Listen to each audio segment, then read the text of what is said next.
So what we're going to have a look at now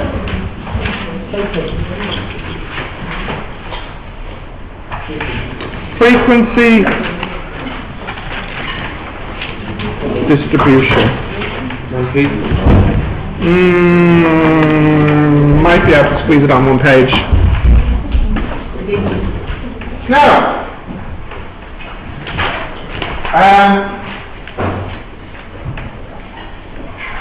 if you have a look here, the thing about frequency distributions is we can do it for, in question 1, which is ordinal data, number 2, quantitative. Really the nice thing about frequency distributions is it works for every type of data, because frequency just means how often, how many of something that you have. So for example, if you had grades, you can put grades in something called frequency distribution. So before we look at doing that, we just need a little bit of vocabulary here. So tally as a verb. What does that mean? I'll ask people to leave now if they do not behave. Tally as a verb, what does it mean? Amount.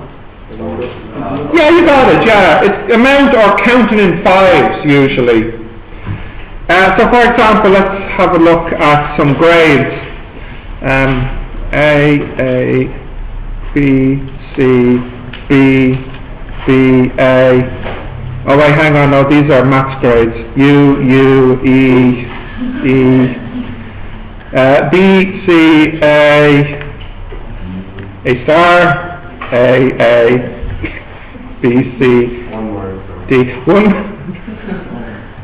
A star. So this is our data, and we want to tally it. And you would have seen tallies before. We list all the possibilities, A star, A, B, C, D, E, and U. And you start counting in groups of 5. So A, 1, 1, B, C, B, B, A, U, E, E, B. Was it like the prison? It's just like the prison movies, yes. I lost my count, where was I? Here, C. A. You have too many U's and not enough E's. Yes. No, seriously, it's just one ticket U. I counted wrong, I'm distracted. I'll start again. Hang on, now just watch, make sure I don't miss any, yeah? I could do that, but I'm doing it this way for kicks. Right, so just watch please. A, B, C, B, A, U, E, B, C. Which A am I missing again? This guy. Now where was I? I'm going on to the... I did my A, did I? No, you're A next. I did, I was A star next. No, A. No. I did that A. A star. A star. Now, when you hit the 5th A, we do a line through it, and then we have the 6th A. Then we have a B, then we have a C, then we have a D, then we have an A star. Add a B. Huh? 4 B's. Another D? Is the 5th a dash? Yeah, this represents 5. I never want to. Yeah. Yes. So this is called a tally. And what's nice about a tally is it also gives you a sort of a graph for how much of each you have. So from just looking at the tally, you can see that A and B are the most common, the two. Then it has a few A stars and C's and so on. Okay. So that's a tally. Okay. Now, a frequency table next. So this is called a tally. A tally is a noun and a verb. Okay. So, next, frequency table.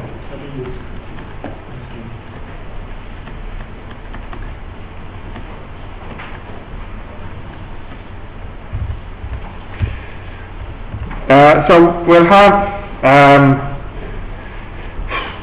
something like, you ask people how many siblings they have or whatever. So you get a list of numbers. 2, 3, 1, 0, 0, 4, 3, 12, 2, 1, 0, 5, 6, 1. Yeah. Now, I won't do the 12, 1 and 2. Frequency table, we can do it horizontally or vertically. So we have 2 rows, and this row is the data, and then underneath it is the frequency, how many that you have. So we go all the way up to 0, 1, 2, 3, 4, 5, 6. So we have to count how many zeros. 1, 2, 3. What's wrong? What's wrong? No, I don't. I broke the 12 into 1, 2. 3. Right, how many ones? 1, 2, 3, 4. How many twos? 1, 2, 3. How many threes? 1, 2. How many fours? 1. 5s? 1. 6? 1. So this is a frequency table. What you notice for both examples, it doesn't really work for continuous. You have to be able to put your data into groups or count them, So we haven't really talked about what we can do for continuous. But anyways, we have a frequency table and we have a tally. Okay. So what do we do when we have something like height, which can be any number, which, could be 150, 150.1, 150.2. We can't really do a box for every student, because then we'll just have 30 boxes with the number 1 in each of them. Because it's unlikely that 2 people will be exactly the same height. Yeah, so what we look at, that's exactly it. So what we look at now is something called a grouped frequency table. Sorry, that's needs to be fixed. So the first is for discrete, the second is for the first 2 will be suitable for discrete, whereas the one I'm going to do now is for continuous. So first we need some data.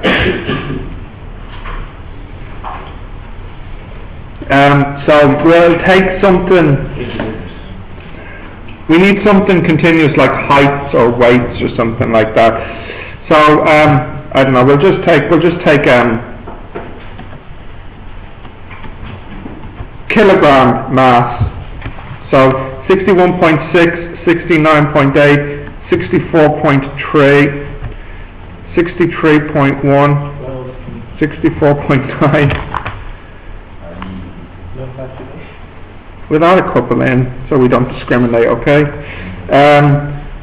69.9, 71.3, 62.5, 68.5, 64, 62.9, 66.9, 74.2. Look, there's your larger person. Oh, it doesn't matter if there's 2 of them the same, it's okay. 106. No. Yes. Okay. So we can't really count them, because most of the time we just have 1 of each anyways. Because with continuous, it's really unlikely that 2 pieces of data will be the same in value, in size. And this is the type of data actually that you deal with the most, especially in physics, chemistry and biology, So when you did your biology, what data did you have that was continuous? Time? Time, yeah. And what else? I think you did something with Volume. volume and temperature, wasn't it? Yes. Yeah. Yes. And what about chemistry? Anything that was continuous in the chemistry lab reports? It's temperature. Temperature? Temperature was continuous, anything else? Volume's continuous, yeah. Concentration, yeah. Wait, Age continuous. It depends.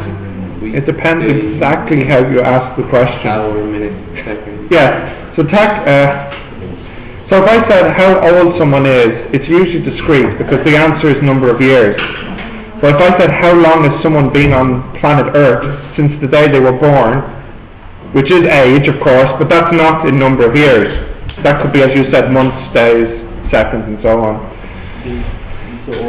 Yes. Right. So anyway, back to this. It's not suitable to put them in the same type of table or tally as before. We need to put them in groups at least. So we could have, for example, 60 to 65, 65 to 70, or something like this. But you realise a slight problem maybe is how big do you make each group? You know.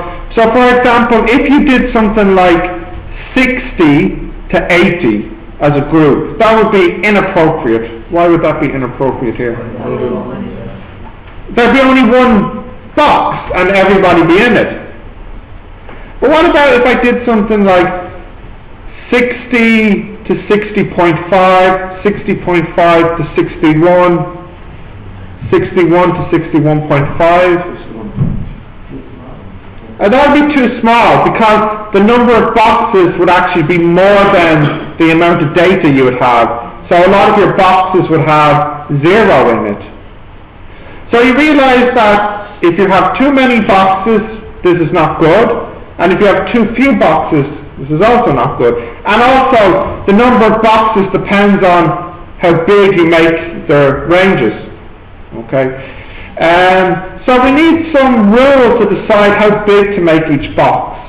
So I don't know if you've done anything in, you know, if you have something like this in biology or chemistry, how do you decide how big to make each box?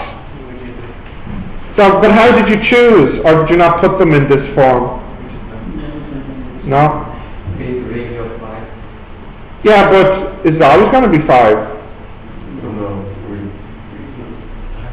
Because suppose, for example, all our people were between 60 and 65 kilograms. So you have a couple of strategies.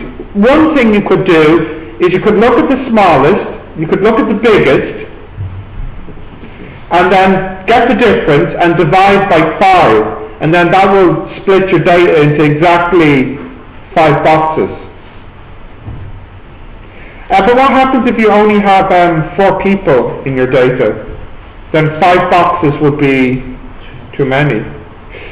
So there are a couple of different rules, and in fact if you put this into Excel or different programs would use different rules to put them into different size boxes.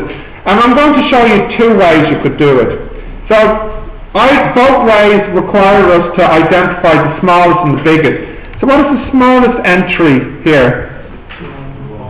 I see there's a 61.6, isn't there? And is that it? Yeah. And then the largest? Yeah. So the min is the max is 74.2, and the min is 61.6, and then the difference here is 12.6. So then you decide how many boxes you would like. So then you divide this by, if you want 5 boxes, then you divide it by 5. So can you just tell me what that is?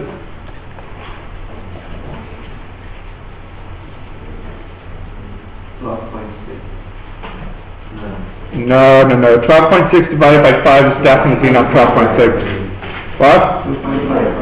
2.5, yeah? Exactly? 2.5.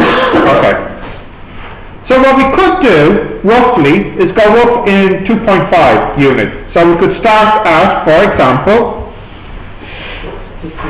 60 to 62.5, and then here we do 62.5 to 65, and I won't bother doing them all, but you get the idea, etc. Yeah, now we'll talk about that now in a moment, yeah.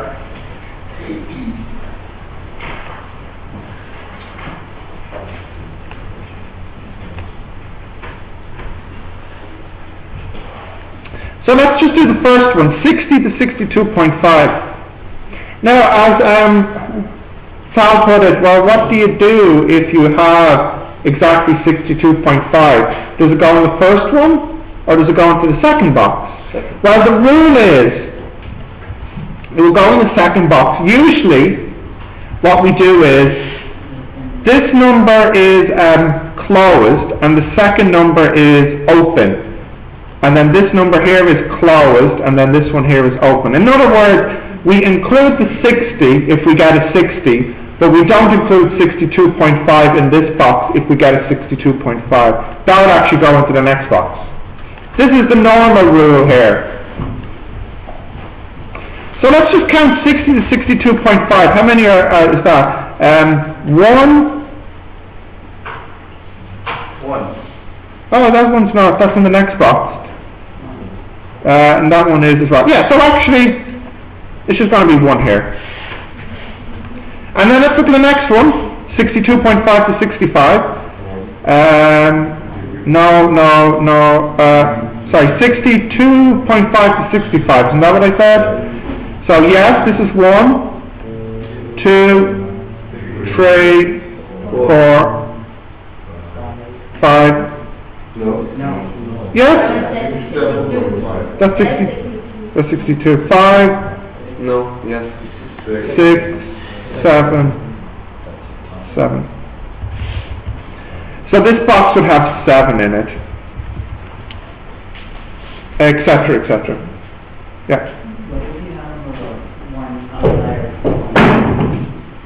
Outside of this.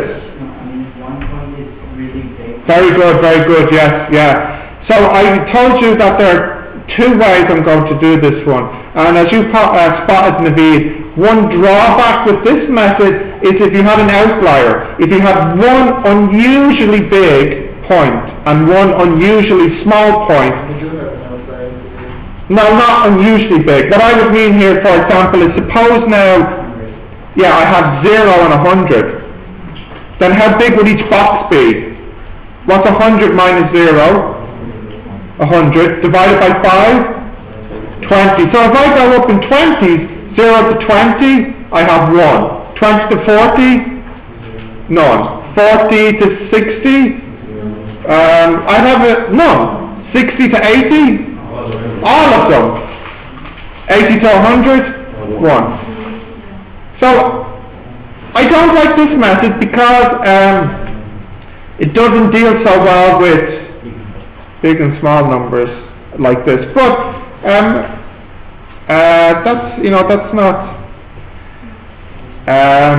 that's not too bad if that did happen, because you don't usually get this, and you definitely don't get you wouldn't get anything like that in the exam where you'll have a 0 and a 100.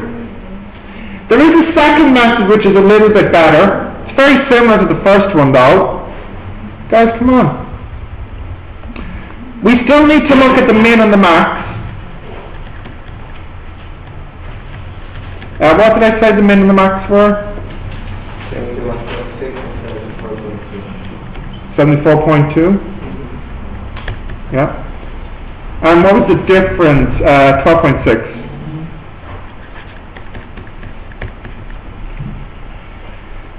Of course, one problem with the first method, which will be fixed now by the second method, is that in the first method, we choose the number 5. We would like 5 boxes. If you have less than 5 data, then it would be totally unsuitable to use 5 boxes. But suppose you have hundreds and hundreds of data, then 5 boxes seem too small to use. So how can we decide how many boxes to have? Well, what we do is programs like Excel, they would use square root of the size, how many we have. So if I just do a quick count here, 1, 2, 3, 4, 5, 6, 7, 8, 9, 10, 11, 12, 13, 14, 15, 16. We'll get rid of those. So what's square root of 16? 4. So 5 boxes is okay, but in fact, as this method says, we should really use 4 boxes.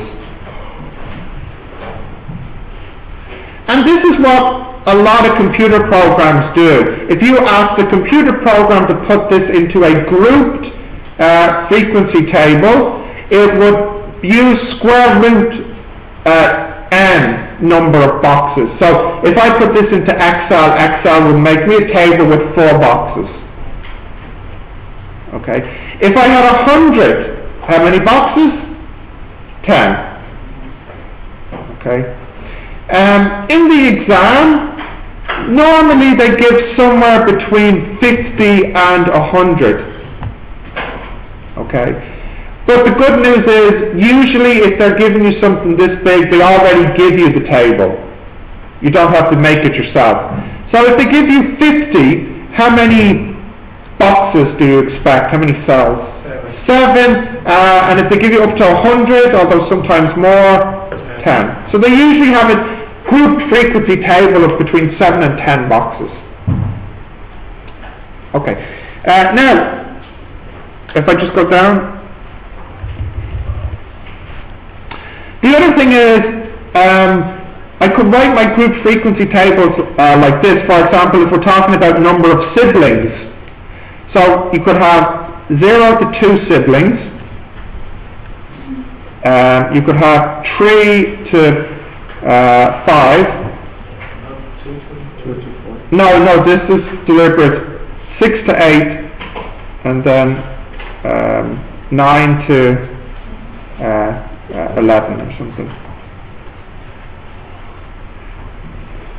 And this is X and this is F. So let's say we have 2, 3, 4, 1 as an example. Now let's not say number of siblings. Let's pick something that could be continuous. I don't know, something that you can't have half a fake marriage. I don't know, something. Oh wait, okay. So if you're talking about a disease, how many days until the person recovers from the disease? So, you can count that in days, but you can also count them in half days if you want to be more accurate. So 2 people recover between 0 and 2 days, and 3 people between 3 and 5 days. So you might say, oh, there's a gap missing. Not really. It's not unusual to have your group frequency tables like this. If you had something like 2.1 days recovery, what box would you add that into? The first or the second? First. The first. So this has become 3. Yeah, now this is the rule. What you do is you need to complete the range.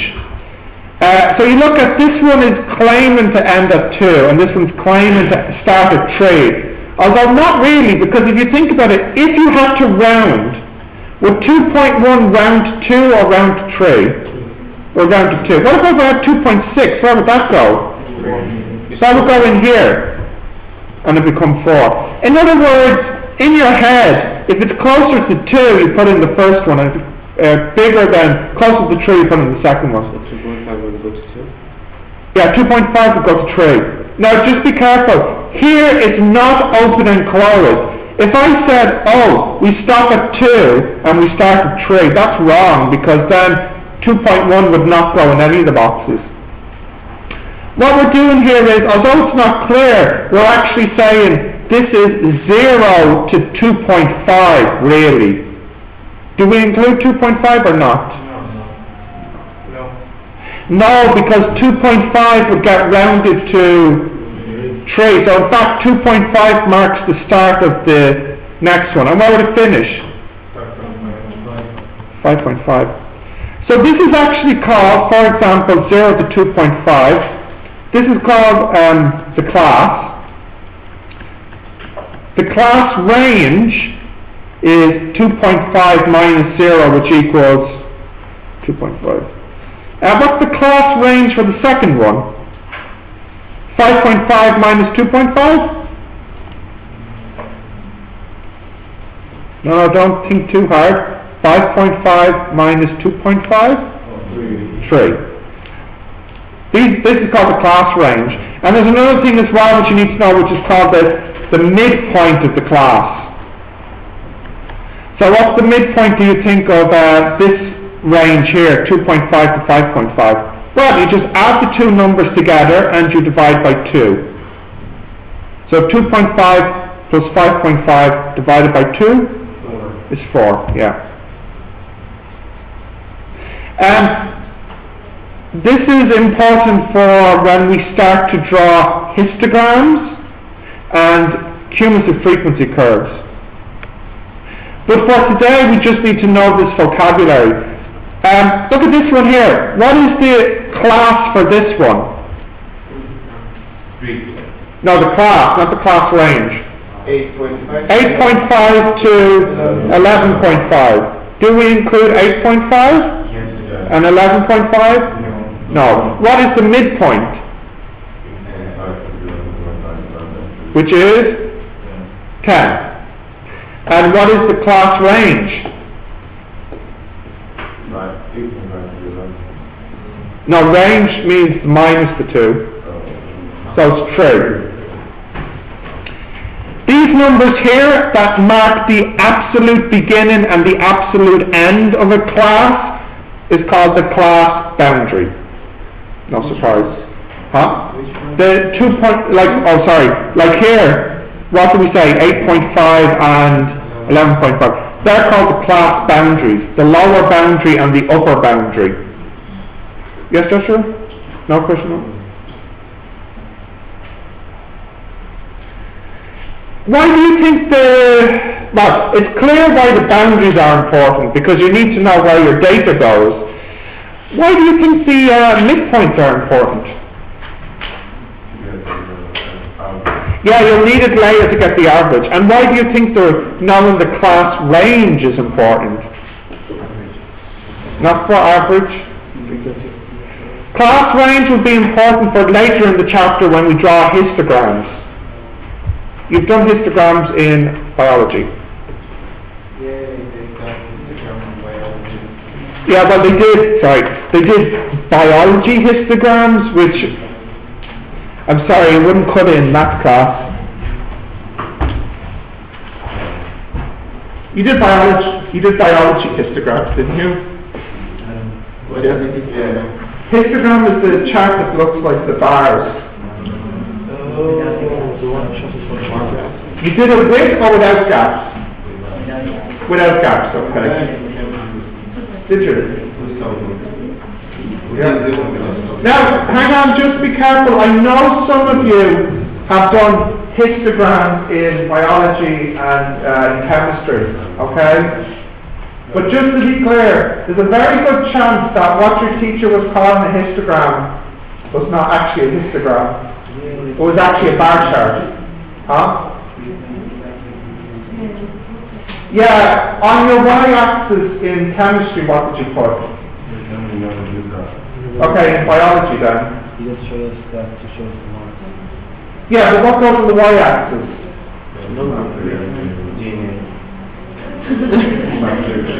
DNA list? What? The number. Look, anyway, just to be clear, you might think you know what a histogram is, but you probably don't, okay? I'm just telling you that now. Because they have done.